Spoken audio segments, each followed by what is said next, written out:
ಚಾಮರಾಜನಗರದ ಮಹದೇಶ್ವರನ ಹುಂಡಿಯಲ್ಲಿ ಬರೋಬ್ಬರಿ 2.53 ಕೋಟಿ ರೂಪಾಯಿಗೂ ಹೆಚ್ಚು ನಗದು ಸಂಗ್ರಹ ಆಗಿದೆ.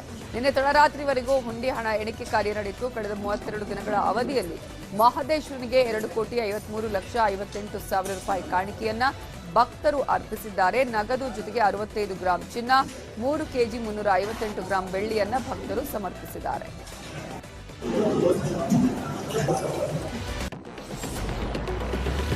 ಮಂಡ್ಯದಲ್ಲಿ ಡಯಾಲಿಸಿಸ್ ರೋಗಿಗಳಿಗೆ ಸಂಕಷ್ಟ ಎದುರಾಗಿದೆ. ಶ್ರೀರಂಗಪಟ್ಟಣದ ಸರ್ಕಾರಿ ಆಸ್ಪತ್ರೆಯಲ್ಲಿ 5 ಡಯಾಲಿಸಿಸ್ ಮಷೀನ್ ಇದ್ರೂ ಕೂಡ ಆರ್ಒ ಪ್ಲಾಂಟ್ ಮೇಲ್ದರ್ಜೆಗೆ ಏರಿಸಿಲ್ಲ. ಡಯಾಲಿಸಿಸ್ಗೆ ಬಳಸುವ ಯಂತ್ರಗಳನ್ನು ಅಪ್ಗ್ರೇಡ್ ಮಾಡಬೇಕಿದೆ. ಈ ಹಿಂದೆ 250 ಲೀಟರ್ ಸಾಮರ್ಥ್ಯದ ಆರ್ಒ ಪ್ಲಾಂಟ್ ಅಳವಡಿಸಲಾಗಿತ್ತು. ಆದರೆ ರೋಗಿಗಳು ಹೆಚ್ಚಾದ ಹಿನ್ನೆಲೆ ಸಮಸ್ಯೆಯಾಗ್ತಿದೆ. ಹಲವು ವರ್ಷ ಕಳೆದರೂ ಕೂಡ ಡಯಾಲಿಸಿಸ್ ಯಂತ್ರಗಳು ಸರ್ವಿಸ್ ಆಗ್ತಿಲ್ಲ ಅಂತ ರೋಗಿಗಳು ನೋವನ್ನು ಹೊರಹಾಕಿದ್ದಾರೆ. ನಾನು ನಮ್ಮ ARS ಇರುವಂಥ ABRTಲಿರೋ ಹಣದಿಂದ ಅದು ಮಾಡೋದಕ್ಕೆ ಇದು ಮಾಡ್ತೀನಿ. ಅಂದಾಜು 80,000 ಆಗ್ಬೋದು ಅಂತ ಹೇಳಿದರೆ ಶಾಸಕರ ಗಮನಕ್ಕೆ ತರ್ತೀನಿ. ನಂತರ ಇಲ್ಲೇ ಲೋಕಲ್ ಲೆವೆಲಲ್ಲೇ ಮಾಡಿಸಿ ಅಂತ ಹೇಳಿದರೆ ಮೈಸೂರಲ್ಲಿ ಏಜೆನ್ಸಿ ಅವರು ನೋಡಿದ್ದೀನಿ. ಪ್ಲಸ್ ಮಂಡ್ಯದಲ್ಲೂ ಒಬ್ಬರಿದ್ದಾರೆ. ಅವರಿಂದ ಈ ಅಪ್ಗ್ರೇಡೇಷನ್ ಈಗೇನು 0.5 ಇರೋದು 4 KV ಮೋಟ್ರ್ ಹಾಕ್ಬಿಟ್ಟು 1000 ಲೀಟರ್ಸ್ಗೆ ನಾವು ಮಾಡಬೇಕು. ಅದು ಮಾಡೋದಕ್ಕೆ ನಾನು ಪ್ರಯತ್ನ ಪಡ್ತೀನಿ.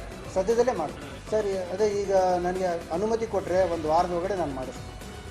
ಯಾರು ಮಾಡೋ ಅಂಥವ್ರನ್ನೂ ನಾನು ಹುಡುಕ್ಸಿದ್ದೀನಿ. ಏನು 2 ವರ್ಷದಿಂದ ಸರ್ ಅದು ಟೆಂಡರ್ ಪ್ರೊಸೆಸ್ ಆಗಿಲ್ಲ. ಸುಧಾಕರ್ ಸರ್ಗೆ ಸ್ಪೀಕರೇ ಹೇಳಿದ್ರು, ಎಲ್ಲರೂ ನಿಮಗೆಲ್ಲ ನಿಮ್ಮ ಚಾನಲ್ಸ್ಗೆಲ್ಲ ಗೊತ್ತಿರೋಂಗೆ ಸ್ಪೀಕರ್ ಹೇಳಿದ್ರು. ನಾವು ಫ್ರೀಡಮ್ ಪಾರ್ಕಲ್ಲಿ ಬಂದು ಎಲ್ಲ ಇದು ಮಾಡೋದು, ಹೋರಾಟ ಮಾಡೋದು.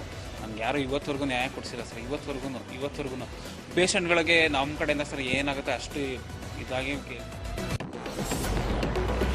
ಕೊಪ್ಪಳದಲ್ಲಿ ಖನಿಜ ಪತ್ತೆಗಾಗಿ ವಿಮಾನಗಳು ಕೆಳಮಟ್ಟಕ್ಕೆ ಹಾರಾಡ್ತಾ ಇವೆ. ಭೂಮಿಯಿಂದ ಕೇವಲ 20 ರಿಂದ 30 ಅಡಿ ಎತ್ತರದಲ್ಲಿ ವಿಮಾನ ಹಾರಾಡ್ತಿದ್ದು, ವಸತಿ ಪ್ರದೇಶದ ಅತಿ ಕೆಳಭಾಗದಲ್ಲೇ ವಿಮಾನಗಳು ಹಾರಾಡ್ತಿರೋದ್ರಿಂದ ಜನರಲ್ಲಿ ಆತಂಕ ಸೃಷ್ಟಿಯಾಗಿತ್ತು. ಆದರೆ ವಿಮಾನಗಳು ಖನಿಜ ಪತ್ತೆಗಾಗಿ ಹಾರಾಟ ನಡೆಸಿರುವುದು ಗೊತ್ತಾಗಿದೆ. ಕೇಂದ್ರ ಸರ್ಕಾರದ ಅನುಮತಿ ಪಡೆದು ವಿಮಾನ ಹಾರಾಡ್ತಿವೆ. ಭೂಗರ್ಭದಲ್ಲಿ ಖನಿಜ ಪತ್ತೆಗಾಗಿ ವಿಮಾನದಲ್ಲಿ ಆಧುನಿಕ ತಂತ್ರಜ್ಞಾನ ಬಳಸಿ ಶೋಧ ಕಾರ್ಯ ನಡೆಯುತ್ತಿದೆ.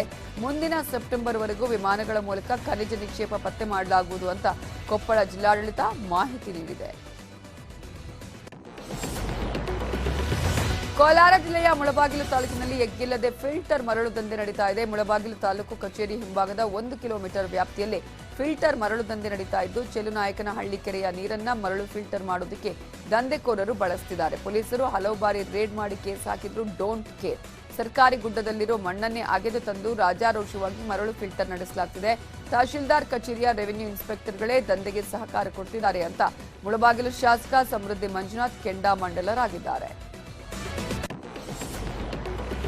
ಉತ್ತರ ಕನ್ನಡ ಜಿಲ್ಲೆಯ ಕುಮಟಾದಲ್ಲಿ ವಿಶೇಷ ರೀತಿಯ ಬಸ್ ನಿಲ್ದಾಣವೊಂದು ಎಲ್ಲರ ಗಮನ ಸೆಳೆದಿದೆ. ಕುಮಟಾ ತಾಲೂಕಿನ ಹೊಸಕೆರೆಹಳ್ಳಿಯಲ್ಲಿರೋ ಪ್ರಯಾಣಿಕರ ತಂಗುದಾಣದಲ್ಲಿ ಗ್ರಂಥಾಲಯ ನಿರ್ಮಿಸಲಾಗಿದೆ. ದಿವಂಗತ ಪುನೀತ್ ರಾಜ್ಕುಮಾರ್ ಹೆಸರಲ್ಲಿ ಬಸ್ ನಿಲ್ದಾಣದಲ್ಲಿ ಲೈಬ್ರರಿ ತೆರೆಯಲಾಗಿದೆ.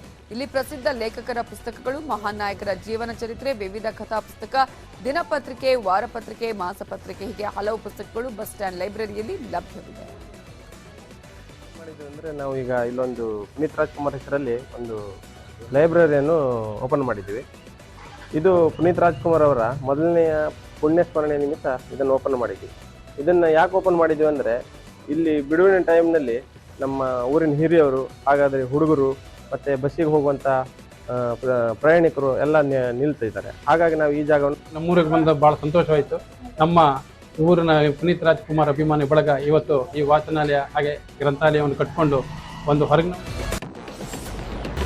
ರಾಹುಲ್ ಗಾಂಧಿ ಇತ್ತೀಚೆಗಷ್ಟೇ ಟ್ರಕ್ಕಲ್ಲಿ ದೆಹಲಿಯಿಂದ ಚಂಡೀಗಢಕ್ಕೆ ಪ್ರಯಾಣಿಸಿದ್ರು. ಈಗ ಅದರ ಸಂಪೂರ್ಣ ವಿಡಿಯೋವನ್ನು ಸೋಷಿಯಲ್ ಮೀಡಿಯಾದಲ್ಲಿ ಅಪ್ಲೋಡ್ ಮಾಡಲಾಗಿದೆ.